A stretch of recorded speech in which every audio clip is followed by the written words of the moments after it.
हाय।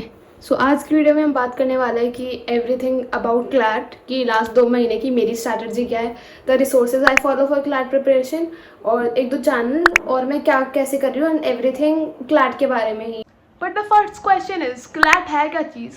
तो देखो यार, CLAT is nothing but it's a common law admission test जो कि तुम्हें एनएलयूज में एंट्री दिलवाता है और 120 नंबर का पेपर होता है जिसके अंदर आते हैं English, logical, legal, QT and GK. 120 marks में से तुम्हें 100 नंबर तो चाहिए ही एनएलयू जाने के लिए। एनएलएस बैंगलोर, हाँ, NLS is like IIT and AIIMS, एकदम हर एस्पिरेंट के दिमाग में कि हाँ यही चाहिए हमको। Top colleges are like NLS Bangalore, NLU Delhi. अब मैं बात करते हैं कि मैं क्या क्या रिसोर्सेज फॉलो कर रही हूँ फॉर माई क्लैट प्रिपरेशन और लास्ट के 2 महीने बचे हैं, तो स्पेशली इस टाइम पे तुम्हें क्या क्या चीज़ें ध्यान रखनी चाहिए। I am not an expert, मैं खुद 2-3 महीने में ही प्रिपेयर कर रही हूँ। Will start with this section. तुम्हें यहाँ पे बहुत सारी बुक्स दिख रही होगी। तो क्लैट में इंग्लिश में तुम्हें मेजरली क्या करना है, अपनी रीडिंग स्पीड इंक्रीज करनी है। You have to read 200 words per minute. तो तुम्हें पैसेज स्क्रिम करना है कि ऑथर बोलना क्या चाह रहा है, वो राइटर का पॉइंट ऑफ व्यू क्या है उस पैसेज में। So read as many book as possible, because अगर तुम्हारी इंग्लिश स्ट्रॉन्ग नहीं है तो पूरा पेपर ही स्ट्रॉन्ग नहीं है, क्योंकि लीगल और लॉजिकल दोनों में ही इंग्लिश है, पैराग्राफ है, तुम्हें स्पीड इंक्रीज करनी ही पड़ेगी। तो इंग्लिश में try to read as many thing as possible.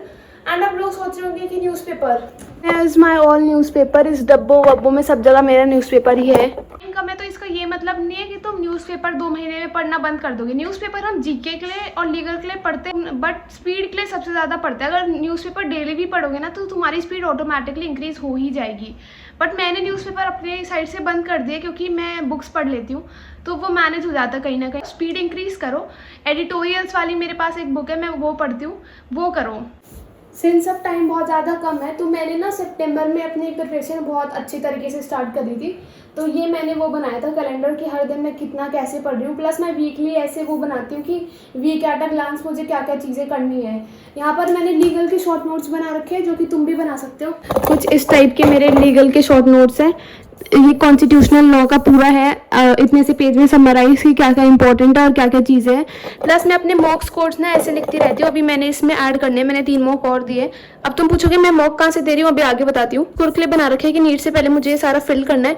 मेरी प्रोग्रेस तुम लास्ट टाइम के देखो, 12, 25 मार्क्स, फिर 40, फिर इसके बाद मेरे आए थे 47 एंड देन 55। तो ये मेरा कुछ लास्ट नंबर है। एंड अब बात करते हैं मॉक्स कहाँ से देने हैं। रिसोर्सेज मिल जाएंगे मॉक देने के लिए क्योंकि मैं खुद वहाँ से ही देती हूँ। एंड जैसे कि ये देखो, ये मॉक मैंने जो लास्ट मॉक दिया था ये तुम टेलीग्राम से दे सकते हो। बट एक रिसोर्सेज और है जो आजकल मैं यूज़ कर रही हूँ, वो है ओसवाल की बुक्स। ये है क्लैट यूजी के 10 मॉक टेस्ट पेपर, जिसके अंदर तुम्हें 2025 का शॉर्ट पेपर भी मिल जाएगा। इसके अंदर मतलब इजी से डिफिकल्ट और मॉडरेट सारे पेपर दे रखे हैं। तो ऐसा भी नहीं है कि बिल्कुल ही ईजी है और ऐसा भी नहीं है कि बिल्कुल ही डिफिकल्ट दे दिया। तो चीज़ें ऐसे ही है कि तुम्हें क्लैट वाला ही पैटर्न मिलेगा सबसे पहले तो। So you can check out this book, बहुत हेल्प कर देती है, मैं इसे भी यूज़ करती हूँ। तो मेरे को ये भी पता चला है कि मेरी जीके में कहाँ कहाँ गलती हो रही है। टॉकिंग अबाउट जीके अब एक ऐसा सब्जेक्ट है जो कि जितना पढ़ोगे उतना ही बढ़ेगा। जीके कभी खत्म नहीं होगा। तुम जब पेपर के एक दिन पहले तक तुम्हें लगता रहेगा कि यार जीके नहीं हो रहा, जीके नहीं हो रहा, मुझे पता है जीके नहीं होगा क्योंकि जीके तो खत्म ही नहीं होगा कभी। बट मैं जीके के लिए ना एक क्लैट एक्सप्रेस करके आती है मैगजीन, मैं उसे फॉलो करती हूँ, वो पढ़ती हूँ मैं। देन जो थोड़ी बहुत रोज़ की न्यूज़ आती है वो न्यूज़पेपर से हो जाती है। साथ साथ मतलब अब तुम्हें स्टैटिक जीके भी करनी है तो एक ल्यूसेंट करके आती है, उसे तुम फॉलो कर सकते हो। बट वो बहुत ही हाई लेवल हो जाती है, इतना तुम्हें पढ़ने की ज़रूरत नहीं होती मुझे लगता है।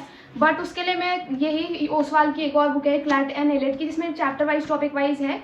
इसमें ना जीके मतलब दे रखी है, तो मैं इससे ही आजकल कर रही हूँ कि मैं तो इसमें एकदम अकॉर्डिंग टू सिलेबस ही दे रखा है। जैसे हिस्ट्री तुम्हें पता है सिविल डिसोबीडियंस मूवमेंट वाला आया था लास्ट ईयर, तो ऐसे इसमें सब कुछ दे रखा है। जीके अब एक ऐसा सब्जेक्ट है जो कि नहीं होता, मतलब लास्ट दिन तक भी कंप्लीट तो होने वाला नहीं है। सो जीके जितना हो रहा है करो, नहीं हो रहा मत करो। लीगल, लॉजिकल, इंग्लिश स्टार्ट करो। क्यूटी की बात करते हैं। As many question as you can do. मैं भाई पीसीबी वाली स्टूडेंट हूँ तो मेरे को समय ठीक लगता है क्योंकि अब फिजिक्स करिए तो मैथ्स हो ही जाती है। बट मैथ्स के बहुत घुमा के क्वेश्चन आते हैं मॉक टेस्ट में। लीगल में जितने क्वेश्चन करोगे उतना बेटर होगा और बेटर अंडरस्टैंडिंग होगी कैसे क्वेश्चन पूछे जा रहे हैं और कैसे नहीं पूछे जा रहे। लॉजिकल मेरी बहुत वीक है एट दिस मोमेंट क्योंकि मैं लॉजिकल को इतना टाइम नहीं दे पा रही हूँ। इन 2 महीने में मेरी स्ट्रैटेजी यही है कि मैं अपनी लॉजिकल को स्ट्रॉन्ग करूँ। लीगल मेरी गुड है, इंग्लिश भी हो जाती है लोगों की, क्यूटी अपनी स्ट्रॉन्ग करके रखनी है। एंड जीके होप सो हो जानी चाहिए, बट लेट्स सी कैसे जाता है। सो यही था मेरा ऑल चीज़ें जो ऐसे मैं कर रही हूँ। रिसोर्सेज भी मैंने बता दिए तुम्हें। रफ प्लान भी बता दिया। एडिटोरियल पढ़ो, प्रैक्टिस करो और मॉक देना स्टार्ट करो। मॉक बहुत ज़्यादा इंपॉर्टेंट है। एट दिस पॉइंट मॉक नहीं दोगे तो पता नहीं चलेगा कहाँ कहाँ गलती हो रही है, कहाँ पे तुम्हें इम्प्रूव करना है। So this is my whole prep जो कि मैं आजकल कर रही हूँ। रिसोर्सेज सब बता दें। हमारी कोई और क्वेरीज है मैं कमेंट में आंसर कर दूँगी। This much for today. I will see you in another video. तब तक के लिए टाटा बाय बाय। मिलते हैं क्लैट रिजल्ट के साथ।